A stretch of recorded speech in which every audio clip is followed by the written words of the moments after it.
उत्तरकाशी में चल रहे 41 मजदूरों के रेस्क्यू ऑपरेशन का अंतिम चरण शुरू हो चुका है। किसी भी समय मजदूरों को टनल से बाहर निकाला जा सकता है। बताया जा रहा है कि महज 6 मीटर की ड्रिलिंग अब रह गई है, यानी जो फासला है मलबे और मजदूरों के बीच का वो महज 6 मीटर का बचा हुआ है। सुरंग के बाहर ड्रिलिंग पूरी होने के बाद एनडीआरएफ के 3 जवान लाइफ सपोर्ट सिस्टम्स के साथ में अंदर दाखिल होंगे और एक एक कर मजदूरों को पाइप के जरिए बाहर निकाला जाएगा। लंबे समय से यह कवायद चल रही है, पाइप डाले जा रहे हैं ताकि उन मजदूरों तक पहुंचने का रास्ता बनाया जा सके। और टनल साइट के ऊपर तमाम वरिष्ठ अधिकारी मौजूद हैं, साथ ही एनडीआरएफ की टीमें भी पूरी तरह से मुस्तैद हैं। साथ ही वहां पर मेडिकल टीमों को भी तैनात रखा गया है, मुस्तैद रखा गया है। उत्तरकाशी में अंतिम चरण के अंदर फिलहाल नजर आ रहा है यह रेस्क्यू ऑपरेशन और 6 मीटर की ड्रिलिंग बची है।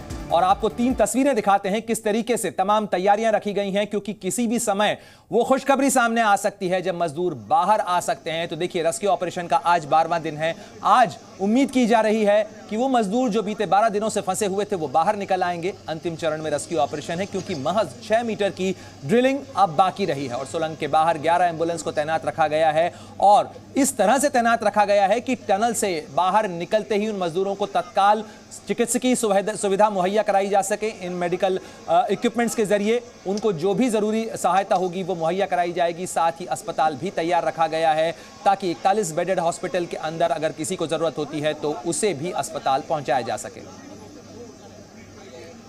और आपको बता दें कि रुड़की से एक्सपर्ट टीम भी पहुंच चुकी है। टनल साइट पर यह टीम पहुंची है। कुल 3 लोगों की यह टीम है जो खास तौर पर पहुंचाई गई है, क्योंकि रात से ही इंतजार किया जा रहा था। लेकिन जानकारी सामने आई कि रात में रास्ते में, यानी टनल से रास्ता बनाने की जो कोशिश और कवायद चल रही थी, पाइप जिस जगह डाला जा रहा था वहां अवरोध आया। उस अवरोध को हटाने के लिए ही एक्सपर्ट्स की टीम वहां पर पहुंचाई गई है और रुड़की से ये टीम पहुंची है। कुल 3 सदस्य इस एक्सपर्ट टीम के अंदर हैं जो ओवरसी करेंगे, यानी वहां पर इस चीज का मुआयना करेंगे कि किस तरीके से जल्दी रास्ता बनाया जा सके, किस तरीके से पाइप को जल्दी से जल्दी उन मजदूरों तक अंदर पहुंचाया जा सके। लगातार निगरानी भी की जा रही है इस पूरे ऑपरेशन की। 45 मीटर हो गया है। मैं ट्रेचलेस का स्टाफ हूँ। 45 मीटर हो गया है और पाइप 45 मीटर हो चुका है। पाइप के आगे जाल और स्टील और क्या नाम है 3 इंची का पाइप था, इसलिए पाइप को होल्ड कर लिया था और उसको हम लोगों ने काटा है, काट के क्लियर किया है। बस अब जाने दो। ऑक्सीजन की काफ़ी कमी थी, मैं काफ़ी परेशान हूँ। 3 घंटे अंदर रहा मैं, 3 घंटे कंटिन्यू। हाँ, हम अभी कोशिश ये कर रहे हैं कि 45 मीटर से आगे 6 मीटर और जाने के लिए जो पाइप की असेंबली हमको वेल्ड करनी होती है वो हम इस समय तैयार कर रहे हैं। रात में हमें एक छोटी सी बाधा आई थी जिसमें 45 मीटर के मुंह पर कुछ लैटिस जो स्टील का स्ट्रक्चर है जो इसकी सेफ्टी के लिए बनाया जाता है आर्च में, वो सामने आ गया था।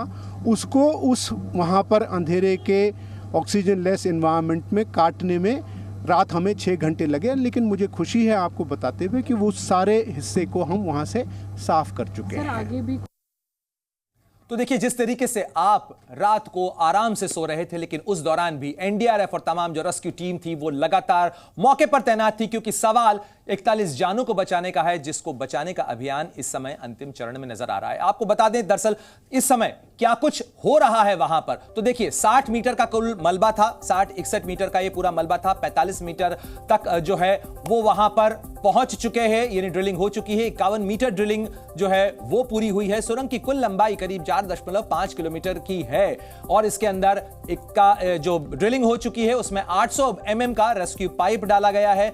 800 mm के इस रेस्क्यू पाइप के जरिए ही इन 41 मजदूरों को बाहर निकाला जाएगा। लेकिन रात में जैसे ही पाइप डाला जा रहा था उसके सामने एक स्टील का जाल आ गया, जो कि आर्च के अंदर लगाया जाता है। उस आर्च के गिरने से ही यह मलबा नीचे आया था और ऐसे में उसको हटाने के लिए, उसको काटने के लिए एक जो एक्सपर्ट है उसे अंदर भेजा गया और उसने करीब 3 घंटे तक कवायद करने के बाद उसे हटाया है। और ये जो तमाम कोशिशें हैं वो लगातार वहां चल रही हैं। साथ ही हम आपको ये तस्वीरें भी दिखा रहे हैं किस तरीके से अस्थायी अस्पताल तैयार रखा गया है। सुरंग के बाहर इस अस्पताल को तैयार रखा गया है। साथ ही 11 एम्बुलेंस भी तैनात रखी गई हैं और 30 किलोमीटर दूर ये 41 बेड का अस्पताल तैयार रखा गया है।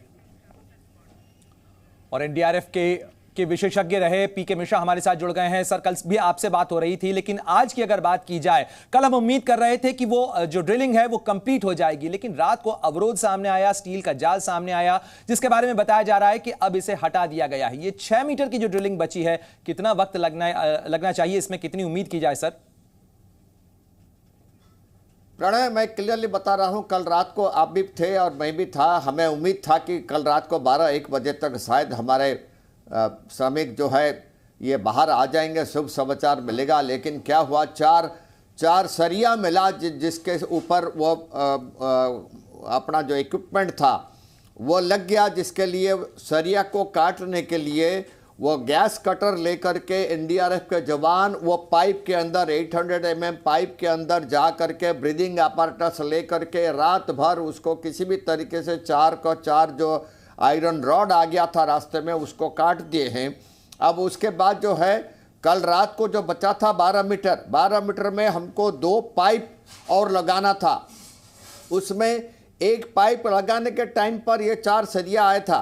तो मेरे को जो उम्मीद है अभी जब एक पाइप तो लगा हुआ है और तकरीबन दूसरा पाइप लगेगा और उसको पुश करना पड़ेगा और ये तकरीबन मेरे को लगता है कि जिस तरीके से वो मशीन काम कर रहा है, अगर मशीन काम करता है, अगर मशीन में जैसे 4 सरिया के ऊपर लगा था वहां से टेक्निकल खराबी आ गया था, जिसके लिए उसका टेक्नीशियन पीके मिश्रा जी आप जुड़े रहिए हमारे साथ में, लेकिन मेरी सहयोगी अंजलि जो लगातार ग्राउंड जीरो से अपडेट दे रही हैं, तमाम रिपोर्ट आप तक पहुंचा रही हैं, वो भी हमारे साथ जुड़ गई हैं। अंजलि, मैं आपका रुख करना चाहूंगा, अभी का लेटेस्ट अपडेट क्या?